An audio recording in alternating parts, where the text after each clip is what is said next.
میرب وجدان کے کمرے میں احتیاط سے چابی تلاش کر رہی تھی۔ الماری کے دراز، سائڈ ٹیبل، ہر جگہ دیکھ چکی تھی مگر چابی کا کہیں کوئی پتہ نہیں تھا۔ گھر کی باقی لڑکیاں شاپنگ کے لیے تیار کھڑی تھیں اور سب کو پتہ تھا کہ اضافی گاڑی کی چابی صرف وجدان کے کمرے میں رکھی جاتی ہے۔ ماحول پرسکون تھا اور اسے یقین تھا کہ وجدان یونیورسٹی گیا ہوا ہے، لیکن پھر اچانک دروازہ کھلا تو اس کی سانس جیسے رک گئی۔ وجدان دروازے میں کھڑا تھا، آنکھیں سرخ، چہرے پر کسی نشے یا تھکن کی پرچھائیاں۔ وجدان کی نظریں ایک پل کے لیے حیرانی سے اس پر رکی، جیسے وہ جاننے کی کوشش کر رہا ہو کہ یہ سب کیا ہے، مگر اگلے ہی لمحے اس کے چہرے کے تاثرات بدلنے لگے۔ آنکھوں میں ایک عجیب سی چمک ابھری، جیسے ضبط کی آخری حد کو پار کر چکا ہو۔ وہ آہستہ آہستہ اس کی طرف بڑھا اور میرب کے سنبھلنے سے پہلے ہی اس نے اس کے گرد لپٹا دوپٹہ جھٹکے سے کھینچ لیا۔ میرب کی آنکھیں خوف سے پھیل گئیں، آواز جیسے گلے میں اٹک گئی۔ وہ ساکت کھڑی تھی، جسم میں حرکت باقی نہ رہی، صرف دل کی دھڑکنیں تیز ہو رہی تھیں۔ پھر وہ لمحہ آیا جب وجدان نے اسے دونوں ہاتھوں سے تھام کر بیڈ کی طرف دھکیل دیا۔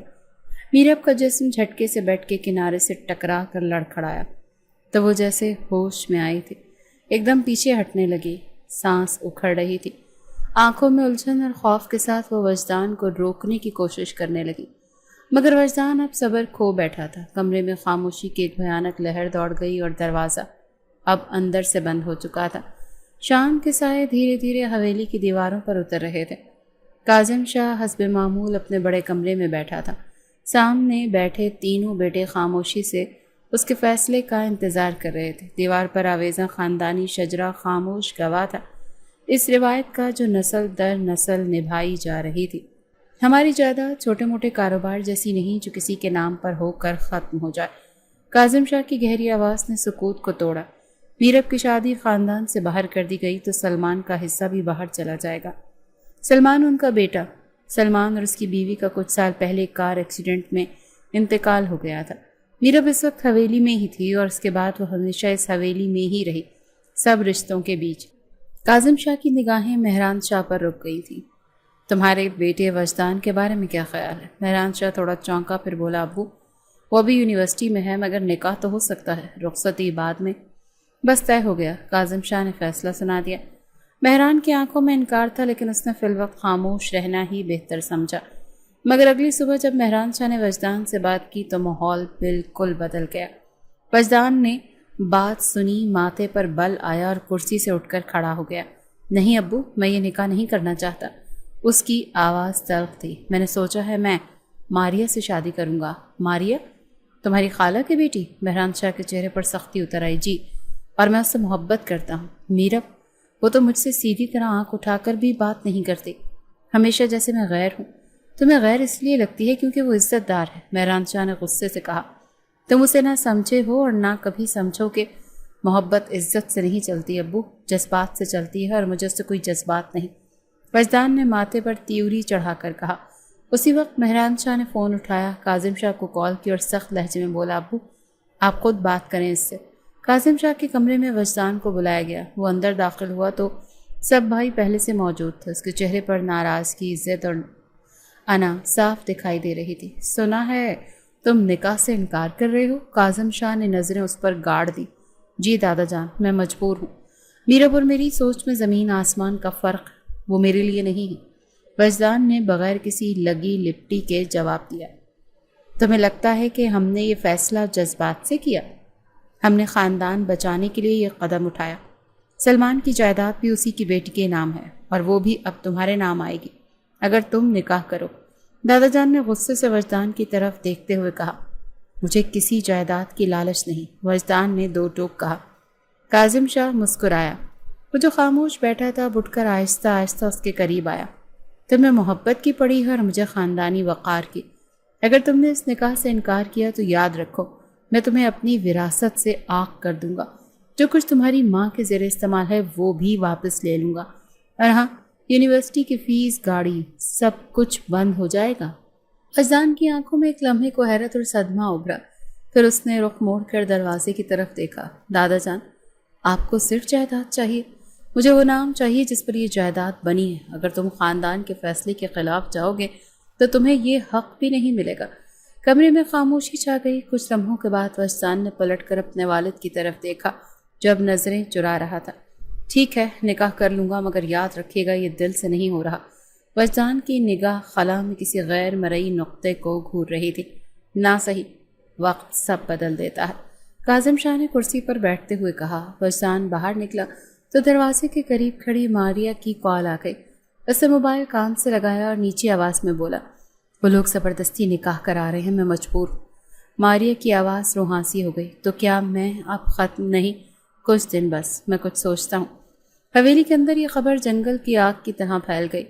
دادی اماں نے میرب کو پاس بلا کر دعا دی، اللہ تمہیں صبر دے بیٹی، تمہارا نصیب کھل جائے گا۔ میرب خاموشی سے سر جھکائے بیٹھی رہی۔ اس کے دل میں خوشی نہیں تھی، صرف الجھن اور خوف تھا۔ اس رشتے میں زبردستی تھی اور وہ زبردستی اسے کھوکھلا کر رہی تھی۔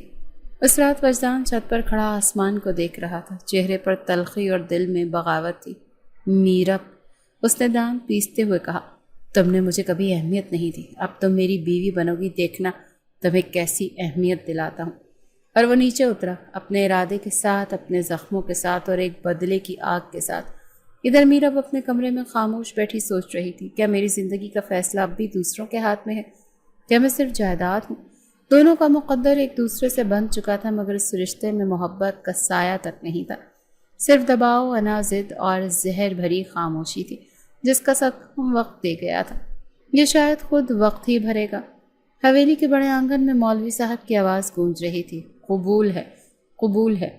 وجدان کی آواز بے جان تھی، لیکن اتنی بلند ضرور تھی کہ سب سن لیں۔ کاظم شاہ نے گہرا سانس لیا، سلمان شاہ کی آنکھوں میں نمی ابھر آئی۔ میرب نے نظریں جھکا رکھی تھیں، لب خاموش، چہرہ اسپاٹ۔ نکاح مکمل ہوا۔ مردوں کی محفل سے نکاح کر سب عورتوں کی طرف بڑھے جہاں میرب بیٹھی تھی۔ دادی اماں نے اسے ماتھے پر بوسہ دیا۔ اب تو دل صاف کر بیٹی، یہ رشتہ اب نبھانا ہے۔ وہ خاموش رہی، جیسے کچھ سنے بنا سب قبول کر چکی ہو۔ اگلی صبح وجدان مہران شاہ کے ساتھ بیٹھا ناشتہ کر رہا تھا۔ نظریں خالی تھی اور ہر چیز پہلے جیسی تھی، سوائے اس کے کہ اب وہ کسی کا شوہر تھا۔ تم یونیورسٹی کب جا رہے ہو؟ مہران شاہ نے پوچھا۔ آج ہی، وجدان نے نوالہ چھوڑتے ہوئے کہا، کلاسز مس نہیں کرنی۔ میرب کو حویلی میں رکھنا بہتر ہے جب تک تمہاری تعلیم مکمل نہیں ہو جاتی، مہران نے فیصلہ سنایا۔ وجدان نے اس بات میں سر ہلایا جیسے اسے فرق ہی نہ پڑتا ہو۔ یونیورسٹی کے گیٹ پر داخل ہوتے ہی وجدان کی آنکھیں ماریا کو تلاش کرنے لگیں۔ وہ ہمیشہ کی طرح اپنے دوستوں کے جھرمٹ میں تھی، جینز، لانگ شرٹ اور کھلے بال۔ آج بھی وہ سب سے الگ نظر آ رہی تھی۔ آج تو تمہارا ولیمہ ہونا چاہیے تھا، ماریا نے اسے دیکھ کر منہ بنایا۔ کیسا ولیمہ؟ وہ تو نکاح بھی ایسا تھا جیسے سزا دی گئی ہو۔ وجدان نے کاندھے اچکائے تو ماریا نے قہقہہ لگایا۔ اب بتاؤ منصوبہ کیا ہے؟ یا اب میں بھی فارغ سمجھی جاؤں؟ فارغ؟ وجدان نے بغور دیکھا۔ میری جان، تم تو پلان کا حصہ ہو۔ اصل بات یہ ہے کہ مجھے کسی طرح میرب سے جان چھڑانی ہے، وہ بھی بغیر کسی الزام کے۔ ماریا نے شوخی سے آنکھ ماری۔ ہو جائے گا کچھ، میں نے ایک طریقہ سوچا ہے، تم اسے اتنا اگنور کرو، اتنا پریشان کرو کہ وہ خود ہی کہے کہ طلاق چاہیے۔ نہیں، یہ بہت سادہ ہے، ایسی لڑکیاں برداشت کرنے کی عادی ہوتی ہیں، کچھ پکا سوچنا ہوگا۔ اسی دوران یونیورسٹی میں میوزک فیسٹیول کا پوسٹر لگا ہوا تھا۔ وجدان نے نظر دوڑائی اور پھر کہا، وہ تو نہیں آ سکتی ایسے فنکشنز میں، کبھی بھی نہیں، کبھی۔ یا تم نہیں چاہتے؟ ماریا نے اسے چھیڑا۔ وہ ایسے ایونٹس کے خلاف ہے، میں جانتا ہوں، اگر اسے انوائٹ بھی کروں تو وہ انکار کر دے گی۔ تو پھر یہی تو موقع ہے، کسی طرح اسے ایسے ماحول میں لا کر بدنام کرو، خاندان کا ہی کوئی بندہ دیکھ لے تو تم صاف۔ وجدان نے گہری سانس لی۔ ابھی جلدی ہے، فی الحال میں صرف مائنڈ گیم کھیلنا چاہتا ہوں۔ شام کو وہ حویلی میں واپس آئے تو سب لوگ آنگن میں بیٹھے تھے۔ دادی اماں سوئیاں بنا رہی تھیں، چھوٹی بچیاں پاس کھیل رہی تھیں۔ میرب ایک گوشے میں بیٹھی تسبیح گھما رہی تھی۔ وجدان کی نظر اس پر پڑی، وہی بند آنکھیں، وہی جھکا ہوا سر اور وہی دوپٹہ جو ماتھے تک لپیٹا ہوا تھا۔ تم بہت مہذب بنتی ہو، مگر یہ سب کب تک چلے گا؟ وہ زیر لب بڑبڑایا اور کمرے کی طرف بڑھ گیا۔ رات کو ماریا کا میسج آیا، کل والی پارٹی میں تم آ رہے ہو؟ ویسے بھی اب تم فری ہو گئے ہو۔ وجدان نے جواب دیا، آ رہا ہوں۔ میرب نے وجدان کو کھڑکی سے بات کرتے دیکھا۔ وہ پیچھے ہٹ گئی۔ دل میں کوئی شکایت نہ تھی، نہ ہی کوئی امید، صرف سوچ تھی، کیا نکاح صرف ایک رسم ہے یا اس کا کوئی مطلب بھی ہوتا ہے؟ اگلے دن یونیورسٹی کے فنکشن میں ماریا اور وجدان کی تصویریں سوشل میڈیا پر آ گئیں۔ حویلی میں چھوٹی کزنز نے دیکھ لیا، مگر سب نے چھپا لیا۔ ایک دن دادی اماں نے میرب سے کہا، تم نے شوہر کو سنبھالنا ہے، وہ نیا نیا بندھا ہے، رہنمائی کرو اس کی۔ میرب نے فقط اتنا کہا، میں کسی پر بوجھ نہیں بننا چاہتی دادی اماں۔ دوسری طرف وجدان اور ماریا ایک ریسٹورانٹ میں بیٹھے پلاننگ کر رہے تھے۔ سنو، اگر تم اسے رنگے ہاتھوں کسی لڑکے کے ساتھ دکھا دو، الزام اس پر آئے گا اور تم آزاد ہو جاؤ گے۔ نہیں، یہ سب اتنا آسان نہیں، وہ ایسی لڑکی نہیں۔ تو پھر میں کچھ اور سوچ رہا ہوں، میں اسے مجبور کروں گا کہ وہ خود ہی اس رشتے سے نکلنے کی بات کرے، اور اگر نہ کی تو؟ وجدان نے مسکرا کر کہا، تو میں سب کو دکھاؤں گا کہ وہ کتنی دقیانوسی ہے، کتنی الگ تھلگ، سب اسے چھوڑ دیں گے۔ اسی دوران میرب اپنے کمرے میں قرآن کھولے بیٹھی تھی۔ سورہ یوسف کی آیات پر نظر گئی، جہاں صبر کا وعدہ ہے اور اللہ کے انصاف کا ذکر۔ دروازے پر دستک ہوئی، ملازمہ نے آ کر کہا، باجی صاحب آپ سے کچھ فائلز مانگ رہے ہیں جو یونی کے لیے رکھی تھی۔ میرب نے دراز سے نکال کر دی، خاموشی سے۔ کمرے سے باہر وجدان کھڑا تھا، فائل لی، نظریں اس کے چہرے پر ڈالے بغیر واپس چلا گیا۔ راستے میں سوچتا رہا، یہ لڑکی کچھ کہتی کیوں نہیں، کچھ محسوس کیوں نہیں کراتی، یا شاید میں اسے پڑھ ہی نہیں پایا۔ وہ اندر ہی اندر الجھنے لگا، مگر ابھی انا بڑی تھی، اعتراف دور تھا اور منصوبہ جاری تھا۔ شام کا وقت تھا، ایک کیفے میں وجدان کے 4-5 دوست بیٹھے کہکے لگا رہے تھے۔ ٹیبل پر کولڈ ڈرنکس رکھی تھی اور باتوں کا موضوع ہمیشہ کی طرح لڑکیاں تھیں۔ وجدان خاموش تھا، ماریہ کے بھیجے گئے ایک نئے میسج پر نظر ٹکی تھی۔ اوئے آج تو یہ بڑا سنجیدہ بیٹا ہے، تیمور نے چھیڑا۔ بیگم کا خیال ہے یا ماریہ کی یاد؟ بیگم؟ فہد نے ہنستے ہوئے کہا، یار وہ تو پردے والی خاموش سلجھی ہوئی لڑکی ہے، ایسی لڑکیوں سے دور رہنا ہی بہتر ہے، ایسی لڑکیاں صرف نام کی بیویاں ہوتی ہیں۔ تیمور نے بات بڑھائی، ایسی بات نہیں۔ وجدان نے پہلی بار زبان کھولی، بس وہ میری لائف سٹائل سے میچ نہیں کرتی۔ فہد نے آنکھ ماری، تو بھائی پھر ماریہ ہی ٹھیک ہے تمہارے لیے، تھوڑی مستی، تھوڑا مزہ، بس کر دو۔ وجدان نے ہلکا سا مسکرا کر کہا، اب ڈرنک لاؤ، پیاس لگ رہی ہے۔ تیمور نے شرارت سے فہد کی طرف دیکھا اور کولڈ ڈرنک کی ایک بوتل اٹھا کر پیچھے لے گیا۔ جیب سے ایک چھوٹی سی شیشی نکالی، تھوڑی سی مقدار ملائی اور پھر بوتل لا کر وجدان کے سامنے رکھ دی۔ یہ تو خاص تمہارے لیے ہے بھائی۔ وجدان نے بوتل کھولی، 2-3 گھونٹ میں آدھی ختم کر دی۔ تھوڑی دیر بعد جب اٹھا تو سر بھاری محسوس ہو رہا تھا، روشنی تیز لگنے لگی اور قدم ذرا سا لڑکھڑانے لگے۔ سب ٹھیک ہے؟ فہد نے مصنوعی تشویش سے پوچھا۔ بس تھکا ہوا ہوں، گھر جا رہا ہوں۔ وجدان نے گاڑی کی چابی نکالی اور پارکنگ کی طرف بڑھا۔ گھر پہنچا تو وقت کافی ہو چکا تھا، حویلی خاموش تھی، سب اپنے کمروں میں جا چکے تھے۔ وجدان دھیرے سے زینہ چڑھا اور اپنے کمرے کا دروازہ کھولا۔ اندر ہلکی روشنی تھی اور میرب الماری کے قریب کھڑی کچھ تلاش کر رہی تھی۔ یہ یہاں کیا کر رہی ہے؟ وجدان نے دروازے کے ساتھ ٹیک لگا کر خود سے کہا، پھر ہلتے قدموں کے ساتھ اندر آیا۔ میرب نے مڑ کر دیکھا، دوسری گاڑی کی چابی لینے آئی تھی۔ آپ گھر نہیں تھے، سب لڑکیاں باہر جانا چاہتی ہیں۔ وجدان نے اسے گھورا، نشے نے دماغ پر گرفت مضبوط کر لی، نظروں میں وحشت تھی، انداز میں بے قابو پن۔ میرے گھر میں اجازت دیے بغیر آپ گھر پر نہیں تھے، میں صرف چابی۔ وجدان نے آگے بڑھ کر اس کا دوپٹہ جھٹکے سے کھینچ دیا۔ یہ سب ڈرامے میرے سامنے نہیں چلیں گے۔ میرب ایک قدم پیچھے ہٹی، چہرے پر خوف نمودار ہوا۔ یہ کیا کر رہے ہیں؟ شوہر ہوں تمہارا، حق ہے میرا، سمجھی؟ اس نے آواز اونچی کی اور میرب کو بازو سے پکڑ کر گھسیٹتا ہوا بیڈ کی طرف لے گیا۔ چھوڑے مجھے، میرب نے چیخ ماری۔ کسی کو مدد کے لیے بلاؤ گی؟ چیخ کے کیا کرو گی؟ سب جانتے ہیں نکاح ہوا ہے ہمارا۔ مگر اس بار میرب نے مکمل طاقت سے خود کو چھڑایا، بیڈ سے اٹھ کر دروازے کی طرف بھاگی اور چیختی ہوئی بولی، امی، دادی اماں، کوئی ہے؟ آنگن میں سب کو ایک لمحے میں ہوش آ گیا۔ دروازے کھلے، چپلوں کی آوازیں آئیں اور چند لمحوں بعد کمرہ لوگوں سے بھر گیا۔ مہران شاہ سب سے پہلے اندر آیا، اس کے پیچھے کاظم شاہ، سلمان شاہ اور دادی اماں۔ میرب ایک کونے میں کھڑی کانپ رہی تھی، دوپٹہ گرا ہوا تھا، آنکھوں میں آنسو تھے۔ کیا ہو رہا ہے یہاں؟ مہران شاہ نے دھاڑ ماری۔ سب کی نظریں وجدان پر گئیں جو نشے کی حالت میں بری طرح لڑکھڑا رہا تھا۔ شرم آنی چاہیے وجدان۔ مہران شاہ نے قریب جا کر اسے زور سے تھپڑ مارا۔ یہ کیا تماشا ہے؟ میں نے کچھ غلط نہیں کیا، وہ میرے کمرے میں تھی، میری بیوی۔ وجدان بڑبڑایا، شرم کرو، یہ عزت دی ہے تمہیں اور تم نے کیا کیا؟ دادی اماں نے غصے سے کہا۔ بس بہت ہو گیا، کاظم شاہ نے سختی سے فیصلہ سنایا۔ رخصتی کل ہی ہوگی، اب یہ لڑکی ایسے درمیان میں نہیں رہے گی۔ لیکن دادا جان، وجدان کچھ کہنا چاہتا تھا مگر کاظم شاہ نے ہاتھ اٹھا کر خاموش کرا دیا۔ ایک اور لفظ نہیں، تم نے پہلے ہی بہت رسوا کر دیا ہے ہمیں۔ سب لوگ کمرے سے نکل گئے۔ میرب خاموشی سے دوپٹہ سنبھالتی ہوئی اپنی دادی کے ساتھ باہر آ گئی۔ وجدان کمرے میں تنہا رہ گیا، سر دیوار سے ٹکایا اور آنکھیں بند کر لی۔ رخصتی کی تقریب سادگی سے انجام پائی۔ کاظم شاہ نے خاندان والوں کو صرف رسمی طور پر بلایا تھا، کوئی ڈھول باجے، کوئی فوٹو سیشن، کوئی خوشی کا تاثر نہیں تھا۔ سب جانتے تھے کہ یہ رشتہ ایک مجبوری ہے، ایک داغ کے بعد کیا گیا فیصلہ جسے نبھانا اب دونوں کا فرض ہے۔ فیضان نے خاموشی سے اپنے کمرے میں چلا گیا۔ کمرہ نیم روشن تھا، فرش پر پھولوں کی پتیوں کا ہلکا سا نشان اور سائڈ ٹیبل پر جگ پانی اور بیڈ پر سفید چادر۔ فیضان نے قمیض اتاری، بیڈ کے ایک طرف جا کر بیٹھ گیا۔ کچھ دیر بعد میرب کمرے میں داخل ہوئی، سر جھکا ہوا، دوپٹہ سر پر، نظریں نیچی۔ فیضان نے اس پر ایک نظر ڈالی، پھر طنزیہ مسکرایا۔ تو تم کامیاب ہو گئی، سب کو میرے خلاف کر دیا، بہت چالاک نکلی تم۔ میرب نے کچھ کہنے کی کوشش کی مگر وجدان نے ہاتھ اٹھا کر اسے روک دیا۔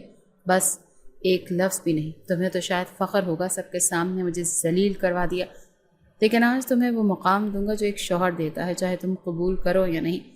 وجدان پلیز، میرب نے دھیمی آواز میں کہا، میں نے کچھ غلط نہیں کیا تھا۔ خاموش۔ وہ اٹھ کر تیزی سے اس کی طرف بڑھا۔ تم نے میرے وقار کا خون کیا، اب میں تمہارا غرور توڑوں گا۔ میرب پیچھے ہٹی مگر وہ اسے بازو سے دبوچ چکا تھا۔ تم میری بیوی ہو، یہی تمہاری پہچان ہے، اور اب میں تمہیں یاد دلاؤں گا کہ شوہر کا مطلب کیا ہوتا ہے۔ اس نے میرب کو بیڈ پر دھکیل دیا۔ میرب کو سر دیوار سے ٹکرایا، ہلکی کراہ نکلی مگر وہ بولی کچھ نہیں، وہ چیخی بھی نہیں۔ شاید جان گئی تھی کہ اب کوئی نہیں آئے گا۔ باہر لاؤنج میں مہران شاہ اور اس کی بیوی نے تھوڑی دیر بعد ہلکی سی آواز سنی مگر ایک دوسرے کی طرف دیکھ کر خاموشی اختیار کر لی۔ اب نئی نویلی دلہن ہے، تھوڑا بہت شور تو، مہران کی بیوی نے کہنا چاہا مگر وہ خود بھی بے چین تھی۔ دوسری طرف ماریا اپنے کمرے میں مسلسل رو رہی تھی، ہاتھ میں موبائل تھا، اسکرین پر وجدان کا نمبر بار بار ڈائل کیا جا چکا تھا۔ آخرکار کال مل گئی۔ وجدان، تم نے واقعی رخصتی کر لی؟ مجھے کچھ بتایا تک نہیں۔ تم نے وعدہ کیا تھا، وجدان نے تھکے ہوئے لہجے میں کہا۔ خاموش ہو جاؤ ماریا، سب مجبوری تھی، مجھے وقت دو، یہ نکاح دل سے نہیں کیا اور میں وعدے پر قائم ہوں۔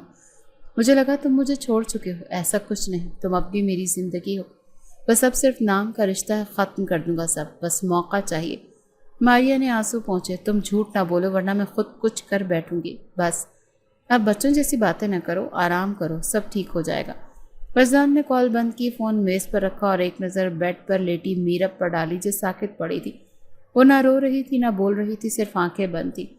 یہ تمہاری سادگی، تمہارا سکوت، تمہاری خاموش مزاحمت سب توڑ دوں گا میں، وہ بڑبڑایا اور بیڈ کی دوسری طرف لیٹ گیا۔ صبح ہی تو وجدان اکیلا کمرے سے باہر نکلا، ناشتہ کیے بغیر یونیورسٹی کے لیے روانہ ہو گیا۔ میرب کچھ دیر بعد اٹھی، واش روم گئی، دروازہ بند کیا اور پانی کھول کر نیچے بیٹھ گئی۔ آئینے میں اپنا عکس دیکھا، ماتھے پر نیل تھا اور جسم میں تھکن اور آنکھوں میں کچھ بھی نہیں تھا۔ دروازے پر دستک ہوئی، دادی اماں کی آواز آئی، بیٹی ناشتہ کرو گی؟ میرب نے گلا صاف کیا، بس تھوڑی دیر میں آتی ہوں دادی اماں۔ اسے پہلے اپنی ظاہری زخموں کو کسی طرح چھپانا تھا۔ دادی اماں چلی گئیں اور میرب نے آئینے سے نظریں ہٹائیں۔ کمرے کے ایک کونے میں وجدان کا فون بجنے لگا۔ سائلنٹ پر ہونے کے باوجود اسکرین پر ماریا کا نمبر بار بار چمک رہا تھا۔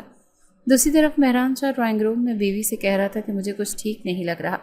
وجدان کی آنکھیں کل رات سرخ تھیں، کوئی اور بات ہے جو وہ چھپا رہا ہے۔ آپ فکر نہ کریں، نئی شادی کا دباؤ ہے، سب کچھ ٹھیک ہو جائے گا۔ مگر کچھ ٹھیک نہیں تھا۔ اس رشتے میں آغاز ہی تلخی سے ہوا اور اب جو آگ لگ چکی تھی وہ دونوں کے اندر دھیرے دھیرے پھیلنے لگی تھی۔ شادی کے بعد گزرنے والے دن میرب کے لیے کسی قید خانے سے کم نہ تھے۔ وہ روزانہ وجدان کے بدلے ہوئے رویے کا نشانہ بنتی، بات بات پر جھڑکیاں، بے عزتی اور تانوں کے وار۔ ایک پل کے لیے بھی ایسا نہیں لگتا کہ وہ ایک شوہر کے ساتھ زندگی گزار رہی ہے، بلکہ جیسے کسی حاکم کے زیر اثر ہے۔ صبح کا وقت تھا، ناشتہ دسترخوان پر رکھا تھا، سب افراد خانہ موجود تھے۔ میرب خاموشی سے چائے انڈیل رہی تھی۔ وجدان آتے ہی کرسی کھینچ کر بیٹھا اور ناشتہ دیکھتے ہی چڑ گیا۔ یہ کیا رکھا ہے؟ تمہیں اتنا بھی نہیں آتا کہ میں کیا کھاتا ہوں؟ وہ غصے سے بولا۔ میرب نے نظریں جھکاتے ہوئے کہا، امی نے کہا تھا پراٹھے ختم ہو گئے تھے، میں نے جلدی میں بکواس بند کرو، جب عقل نہیں ہے تو مت کیا کرو کام۔ اس نے کپ کو زوردار انداز میں میز پر رکھا تو چائے چھلک گئی۔ کسی نے کچھ نہ کہا، صرف دادی اماں نے نظریں جھکا لیں۔ سلمان شاہ نے اخبار میں منہ چھپا لیا اور مہران شاہ باہر نکل گیا۔ میرب اپنی جگہ خاموش کھڑی رہی۔ یہ صرف ایک صبح کی بات نہ تھی، ایسے مناظر تو روز کا معمول بن چکے تھے۔ کچھ دن بعد رات کے وقت وجدان گھر آیا تو اس کے ہاتھ میں شاپنگ بیگ تھا۔ اس نے وہ بیگ بیڈ پر پھینکا۔ یہ کیا ہے؟ میرب نے ہمت کر کے پوچھا۔ کپڑے ہیں تمہارے لیے۔ وہ طنزیہ ہنسا۔ شاید تمہارے انداز بدلے تو میرے مزاج میں بھی نرمی آ جائے۔ میرب نے بیگ کھولا، اندر انتہائی فٹ، فینسی اور نازک کپڑے تھے۔ میں یہ نہیں پہن سکتی، یہ میری طبیعت کے خلاف ہیں، میرب نے نرمی سے کہا۔ تمہاری طبیعت وہ ہنسا۔ یہ تمہارا شوہر ہے جو تمہیں حکم دے رہا ہے اور تم انکار کر رہی ہو؟ میری عزت نفس بھی کچھ ہے وجدان، عزت نفس۔ تمہاری جیسی لڑکیوں کو وہ شادی کی رات ہی ختم کر دینی چاہیے۔ وہ جھنجھلا کر باہر نکل گیا۔ میرب وہیں سہمی کھڑی رہی۔ اگلی شام وہ پارکنگ میں ماریا کا انتظار کر رہا تھا۔ گاڑی میں بیٹھتے ہی ماریا نے کلچ کی بوتل اس کی طرف بڑھائی اور موڈ ٹھیک نہیں لگ رہا۔ گھر میں ماحول ہی زہر ہو گیا ہے۔ وجدان نے بوتل پکڑی۔ میں نے تو پہلے ہی کہا تھا اس شادی کا کوئی فائدہ نہیں ہوگا، لیکن تم نہیں مانے۔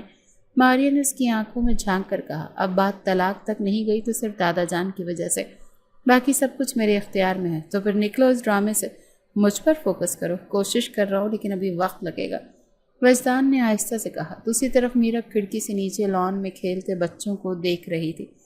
اس کے چہرے پر ایک خاموش سا دکھ تھا۔ وہ چاہتی تو کسی سے کہہ سکتی تھی مگر بولنا اس نے سیکھا ہی نہیں تھا۔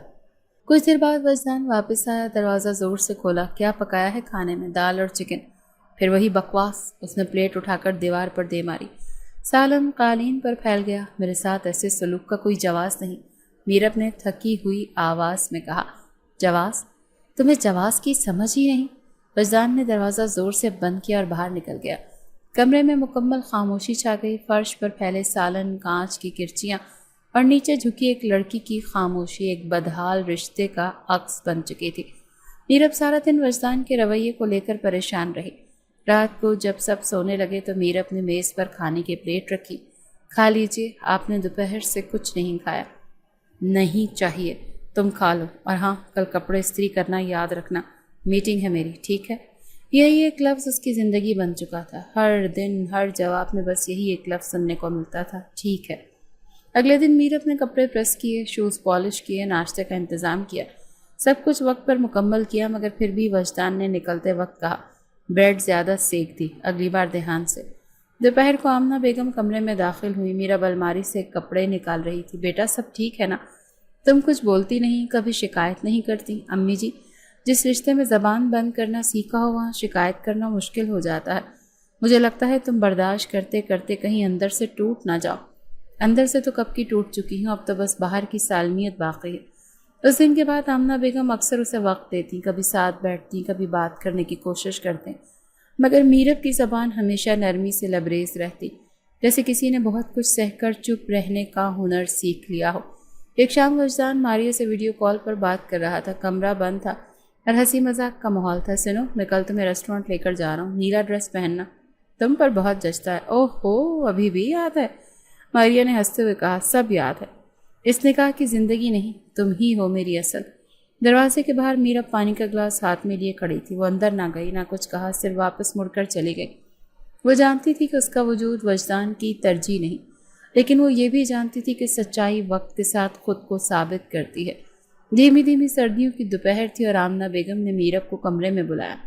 ہاتھ میں رپورٹ تھی، چہرے پر حیرت اور مسکراہٹ دونوں۔ بیٹا تمہیں مبارک ہو، اللہ نے تمہیں ماں بنانے کا شرف بخشا ہے۔ میرب نے نظریں جھکا لیں، لبوں پر بے یقینی کی سی خاموشی۔ دادی اماں کو بھی خبر دی گئی، وہ خوشی سے سجدے میں چلی گئی۔ میرب تمہاری قسمت بدلنے والی ہے، یہ بچہ تمہارے صبر کا صلہ ہے۔ دادی نے اس کے سر پر ہاتھ رکھا۔ کچھ دیر بعد یہ خبر وجدان تک بھی پہنچی۔ وہ آفس سے واپس آیا تو ماں نے سامنے بیٹھتے ہی کہا، بیٹا تم باپ بننے والے ہو۔ وجدان نے ساکت ہو کر ماں کو دیکھا، جیسے کوئی انسنا بوجھ کاندھوں پر رکھ دیا گیا ہو۔ کیا مطلب؟ اس نے آہستگی سے پوچھا۔ میرب ماں بننے والی ہے، ڈاکٹر نے کنفرم کیا ہے۔ کس سے پوچھ کر؟ وہ اٹھ کر کھڑا ہوا۔ اس وقت ابھی یہ ممکن نہیں تھا، یہ اللہ کی مرضی ہے بیٹا، تمہیں تو خوش ہونا چاہیے، آمنہ نے نرمی سے کہا۔ وجدان نے ہاتھ جھٹک دیا، مجھے یہ بچہ نہیں چاہیے۔ آمنہ ششدر رہ گئی، کیا بک رہے ہو؟ امی میں کسی ذمہ داری کے لیے تیار نہیں اور نہ ہی اس رشتے کو آگے بڑھانا چاہتا ہوں۔ وہ تیزی سے کمرے میں گیا، دروازہ بند کیا اور میرب پر برس پڑا۔ کیا حاصل کیا تم نے؟ یہ سب کیوں کیا؟ یہ میری مرضی سے نہیں ہوا، میرب نے کہا، یہ رب کی رضا ہے۔ رضا؟ مجھے اس بچے کی ضرورت نہیں، سے ختم کرا دو۔ میرب کے چہرے کا رنگ ایک لمحے میں بدل گیا، آنکھوں میں نمی اتر آئی، مگر آواز مضبوط رہی، نہیں، میں ایسا نہیں کروں گی۔ میں تم سے کہہ رہا ہوں، ابھی ڈاکٹر کے پاس چلتے ہیں، میں نہیں جاؤں گی۔ ضد کر رہی ہو؟ یہ ضد نہیں، فیصلہ ہے۔ وہ دیوار کے ساتھ کھڑی ہو گئی، اور اگر زبردستی کی تو سب کو بتا دوں گی کہ تم نے مجھ پر کیا کیا کیا، کیسا سلوک کیا اور اب کیا چاہ رہے ہو۔